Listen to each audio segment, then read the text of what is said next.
let's talk about it. Ducati struggled this weekend. Really? Um, I didn't notice. I did not notice. a little bit, a little bit. Ducati struggled a little bit this weekend. A lot of Um, it. you know, and I said this. I mean, I've been saying this all. It's one of the things I rarely do, and I'm going to try to be more like Lewis and say I'm right all the time. Well, you have to actually be right all the time if you're gonna say you you're right all know, the time. most times I am when I say I am. But Ducati's messing up. I mean, I think that I think the 2025 Ducati is probably the worst bike they've made since 2020. And 2020 was their worst bike because they didn't give it to the satellite teams. They all had 19 bikes, and that bike didn't survive. And it sounds like Alex Marquez doesn't want a 25 bike. They're running from the 25 bike.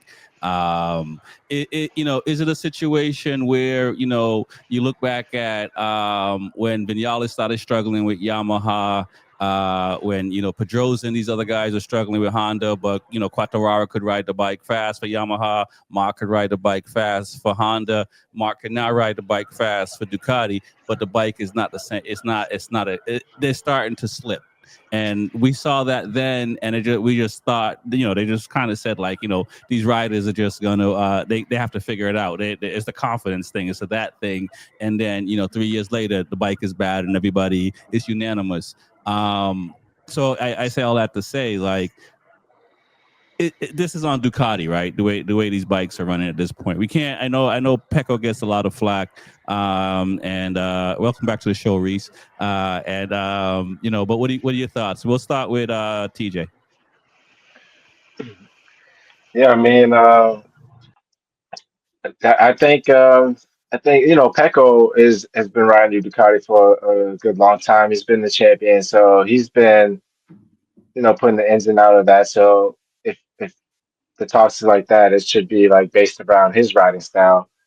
But for this year, I don't know if Mark and his riding style is uh they developed more around him because they're just getting more W's, and if you're winning, you have to go with what's working. And so whoever is not doing good, you gotta, all right, this is what's working, so you gotta figure out what's working. So Pecco is just not it's not working for him going that route. Right. He's used to like setting his way and his pace, and it's just not working that way. But yeah, I think the bike is, I don't know who is involved around, but I think I just think that it's all how Mark's set it up, basically, of how he's been winning, Okay. and how they did with the Honda. Like we were saying, is like they develop it in his style, so now no one can really ride the bike, so they got to kind of start from scratch. So yeah, I don't know what Ducati's problem is. The one good thing is that they have a lot of bikes out there, no matter what. That they always will be in the top five somehow, some way. Another Ducati rider will end up pulling it up. Yeah, you might have a point there, for sure. Reese, man, let's talk to you. Let's talk to you, man.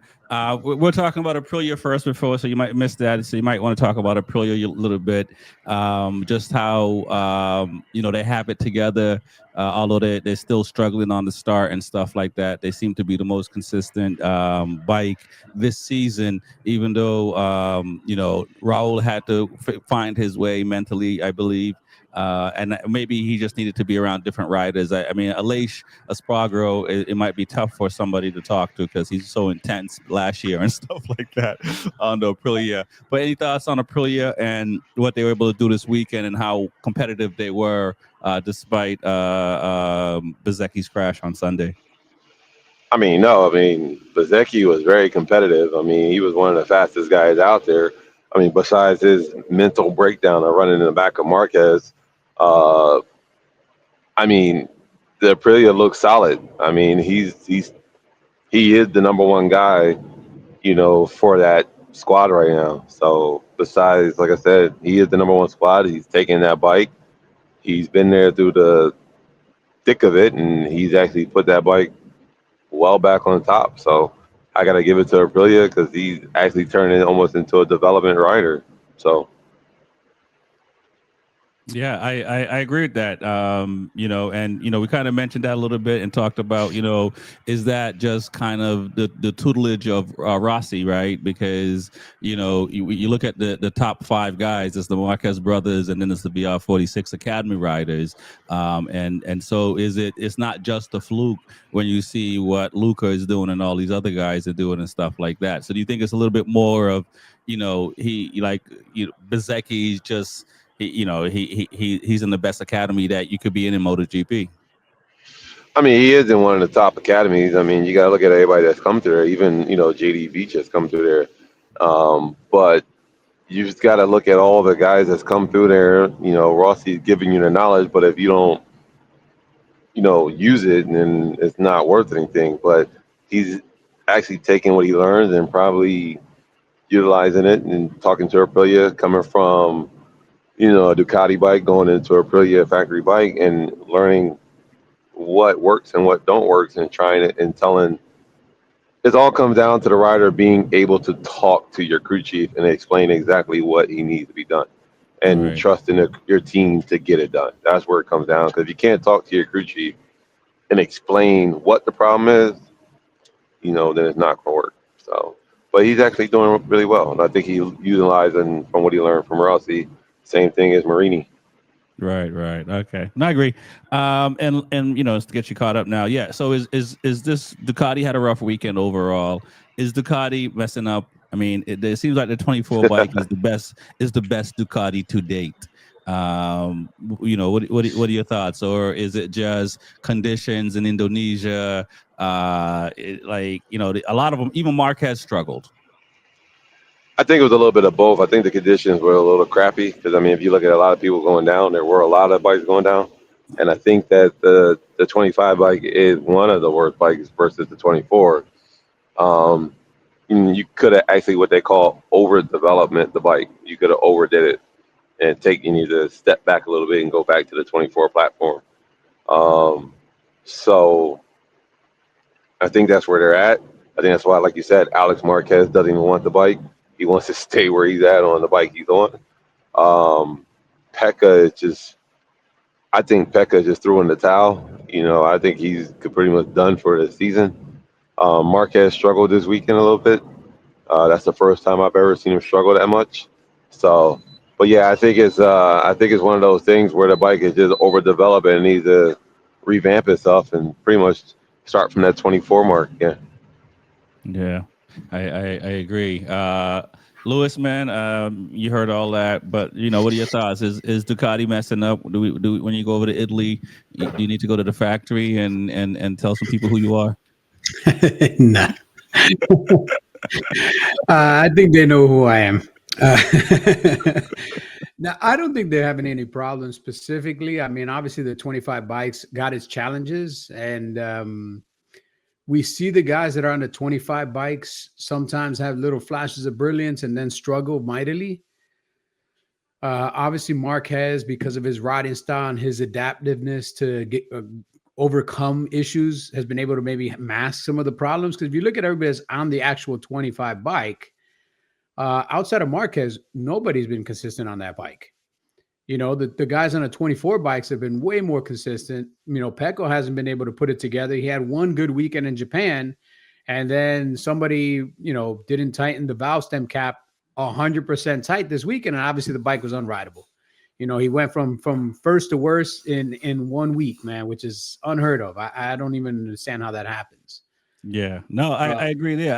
I like, and I give it. I mean, look, I give it to these guys, right? Because they're as they, what Rossi's done, because they keep a tight lip for the most part. I mean, they don't, we've yet to see Bagnaia give the bike a finger, right? So I'm sure he's wanted to, but he also understands if that finger is going to come back and get stuck somewhere he don't want to get stuck in his contract, because it only takes a couple of times pissing the wrong people off to find yourself outside of racing, outside of a good ride, in a third tier team, not making the money you want to make or the results that you want to compete for.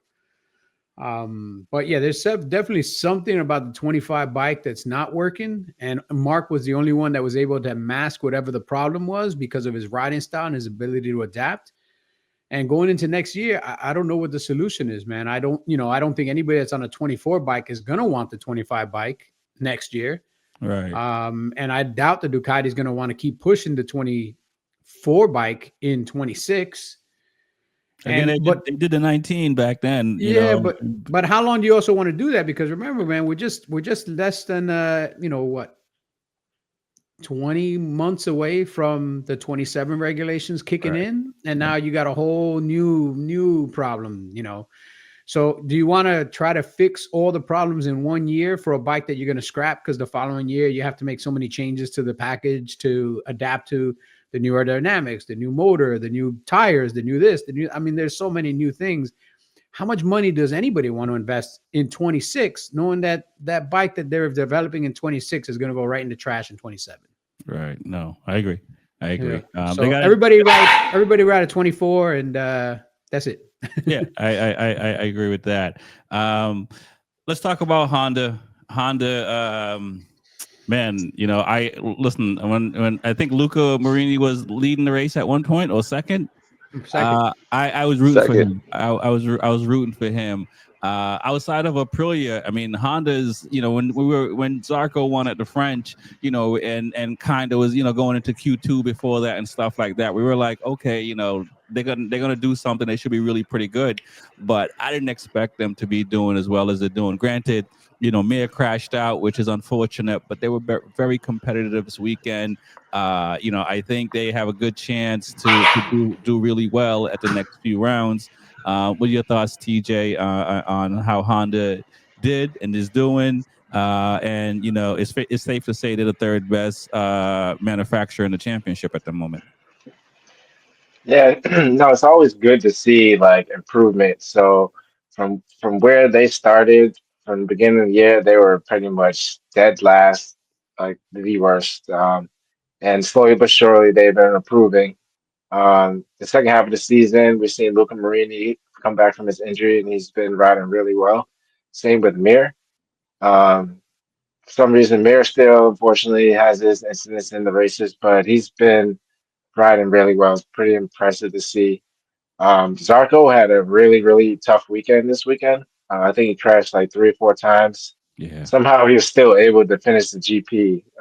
But I would say Luca Marini has definitely been a standout from from what we know he's capable of and showing to do right now.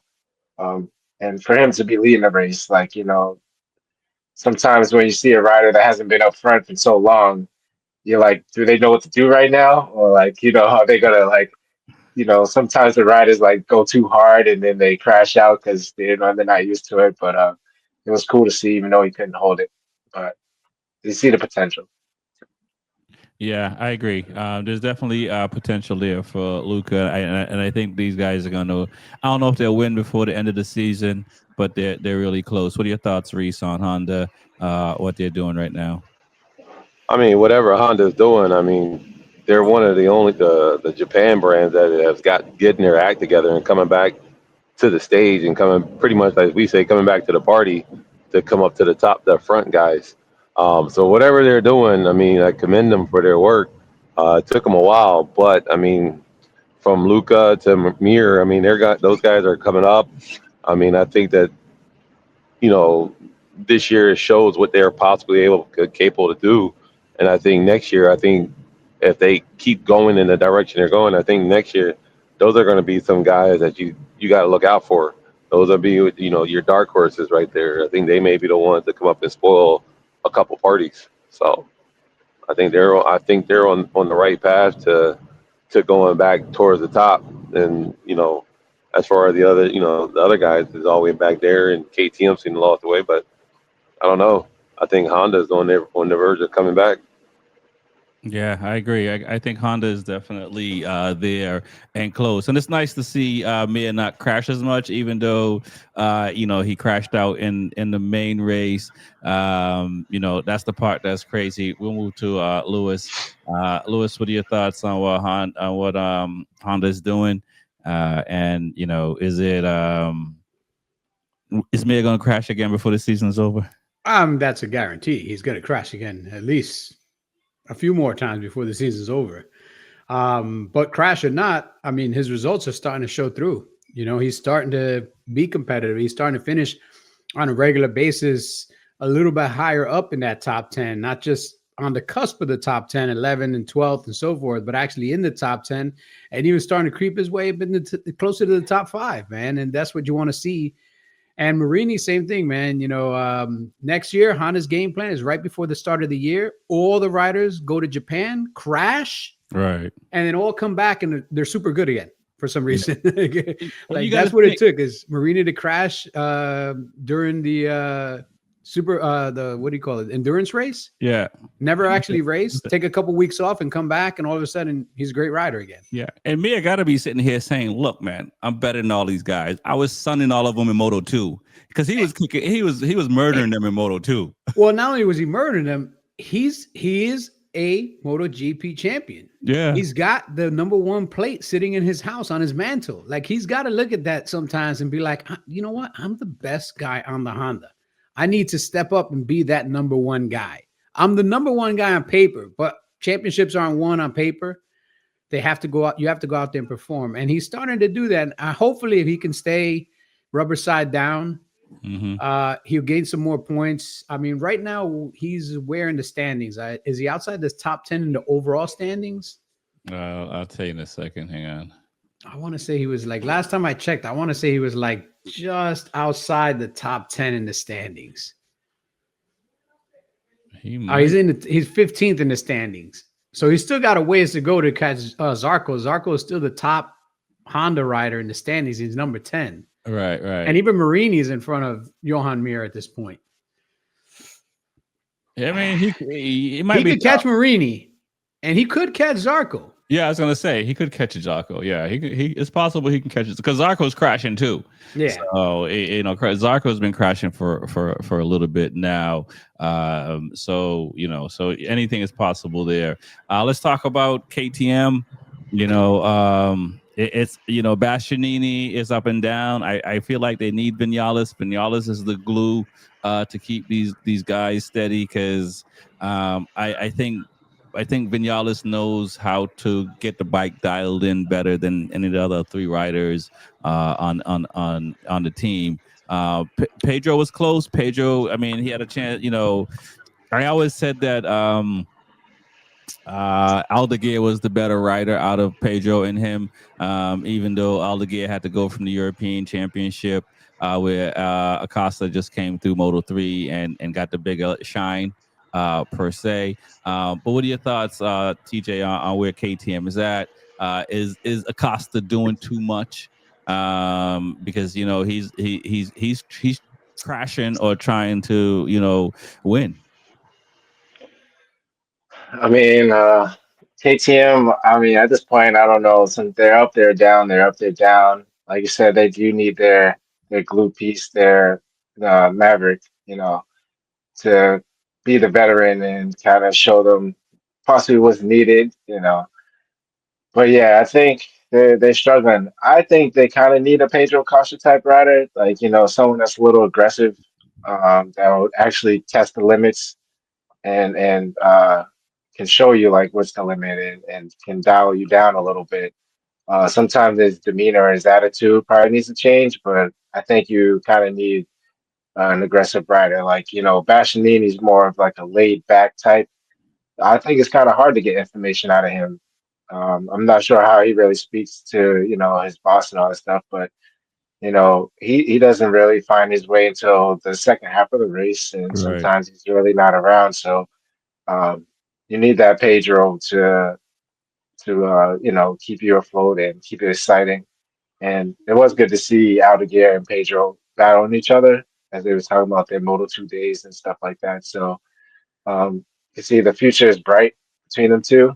But I think Pedro's as long as he stays more humble and keep his aggressiveness down, and when he's in hot water, don't show his emotions. Just keep Right. him inside and just ride. I think it'll be fine. Yeah. But Okay. KTM, I just don't know what they're really doing. I don't know if they're just on a budget. Obviously, we know what they were going through before all this, but yeah, they just can't seem to get it together. It's not the chain, it's something else, and yeah. Right. I mean, Reese. I mean, how much time do we as writers give y'all engineers? I mean, you're a writer, but how much time do we give y'all before we start, leaving popcorn in your car and turning the heat off and doing all that? Because KTM, it seems like they're struggling the second half of the races with grip. It seems like all the riders, struggle with that, and no matter how they fight, that's kind of like their Achilles heel. I mean, yeah, it is their Achilles heel. I mean, again, as TJ said, you said, it seemed like KTM has lost their way. Um, and Vinales is that glue to actually figure out what the bike needs and how to develop that bike. He is that guy. Because when Vinales was there, he was one of the fastest KTM guys out there, and it was like everybody else was following suit. Hmm. Without him there, it's just no one's there to give any kind of guidance. He's like the OG that knows the game, knows how to develop a bike, knows how to set the bike up when the tires drop or when the tires are new. He knows what the bike needs, and there's nobody there to do that. Acosta just he's pretty much one of the young kids that really didn't come through like the 125 days with the electronics, no electronics. I mean, so it's all everything's electronics. It's just everything now is just twist the throttle and go for the kids nowadays, and let the electronics do the rest.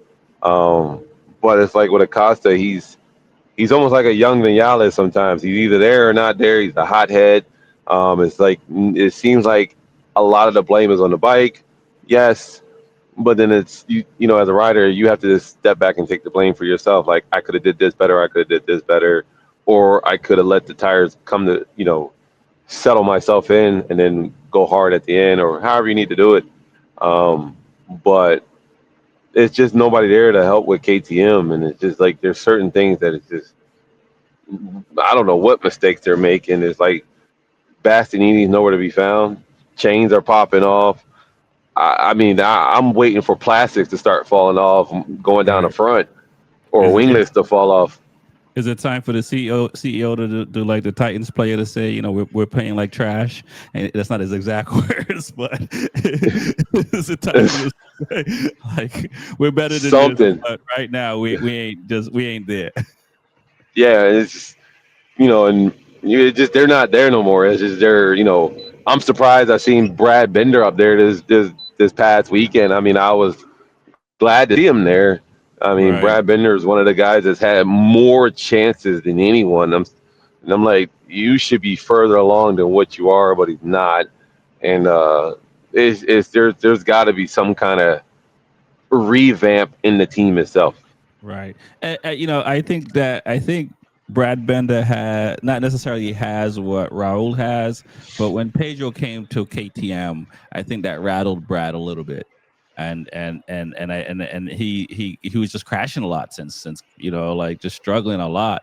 And I just wonder if it's sometimes as when you try to stay Switzerland and neutral, if you're a boss and you got people that are looking up to you, you can't show favoritism. And if you're all extra excited when one rider is coming in the building and you're not as excited as the other when the other rider comes in the building, and people see that or the rider sees that, they're gonna feel a way about that kind of things, right? Right. I mean, it would rattle anybody's cage when you're the guy that's been there for a couple of years, and now you got a new kid that's making headlines, and they're paving the way for him. Yeah, that's going to rattle anybody's cage because he could take my seat, he could take my job. So you're trying to go above, ride almost above your head and push it to another limit. So yeah, Right. that's going to rattle anybody's cage. There's only one employee of the month, right? Right. That's pretty much it. There's only one employee of the month, only one top rider, an A rider, and a B rider, and I don't want to be that B rider. No doubt, no doubt. Lewis, man, we're gonna keep it moving and get you in here. Yeah, what are your thoughts on KTM? What Acosta is doing? Just the struggles. I mean, I think that Vinales' shoulder is a lot more serious. I think Vinales might be done for the season. They just don't want to say. Um, Yeah, I mean, when they pulled him out this weekend, I mean, that's a long way to fly to not ride. So, I don't know how serious this injury is or how it's become, or maybe just from the course of riding, if something's gotten worse. They typically don't like to give too many details. But I hate to see a rider injured, especially somebody that has the talent he has. Everybody knows. I think he's a basket case. He's either 100% on or 100% off. Like this, he's a Dr. Jekyll, Mr. Hyde kind of rider.